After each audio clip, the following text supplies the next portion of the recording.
রাজধানীর সাথে নেত্রকোনা ও সুনামগঞ্জের ৬ উপজেলার মানুষের যাতায়াত সহজ করতে নেওয়া হয়েছিল বাইপাস সড়ক নির্মাণ প্রকল্প, কিন্তু ৬ বছরেও অর্ধেক কাজ শেষ হয়নি। ৩০০ কোটি টাকার প্রকল্পের মেয়াদ এ পর্যন্ত বৃদ্ধি পেয়েছে ৩ দফা। সেই সাথে রয়েছে জমি অধিগ্রহণের টাকা পরিশোধ না করার অভিযোগও। স্যান্ডেলিনা সো, রূপচর্চায় আভিজাত্য। দূর থেকে দেখলে মনে হবে এবড়ো থেবড়ো কোনো মেঠো পথ। প্রায় ৩০০ কোটি টাকা ব্যয়ে এই সড়কের নির্মাণ কাজ চলছে ৬ বছর ধরে। রাজধানী ঢাকার সাথে নেত্রকোনার মোহনগঞ্জ, বারহাট্টা, কলমাকান্দা এবং সুনামগঞ্জের তাহিরপুর, মধ্যনগর ও ধর্মপাশের মানুষের যোগাযোগ সহজ করতে ২০১৯ সালে এই বাইপাস সড়কটির নির্মাণ কাজ শুরু হয়। ২ দফা প্রকল্পের মেয়াদ বৃদ্ধি হলেও ১৩ কিলোমিটার সড়কের মাত্র অর্ধেক কাজই শেষ হয়েছে। কাজে ধীরগতিতে ভোগান্তি বাড়ছে স্থানীয়দের।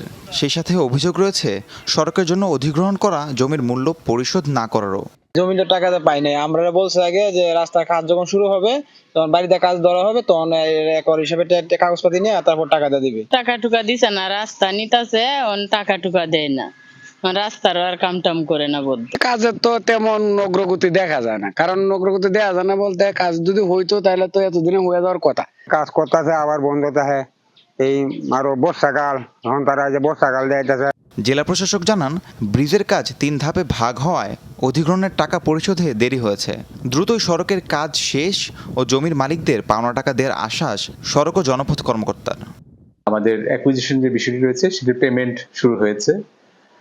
এরপর দ্বিতীয় অংশ যেগুলো, তৃতীয় অংশ, সেগুলো পরবর্তীতে এসেছে, রিভাইজ হয়ে এসেছে সেই রাস্তাগুলো, এবং সেই রাস্তাগুলো অ্যাকুইজিশনের কাজ বিভিন্ন পর্যায়ে এক এক পর্যায়ে রয়েছে। জনগণ সেই ভূমি অধিগ্রহণের টাকাও পেয়ে যাবে খুব দ্রুত, এবং নির্মাণ কাজও খুব দ্রুত গতিতে এগিয়ে চলছে। আমরা খুব দ্রুতই এই বাইপাস সড়কের নির্মাণ কাজ শেষ করব, এতে করে নেত্রকোনা জেলাও যানজট মুক্ত হবে।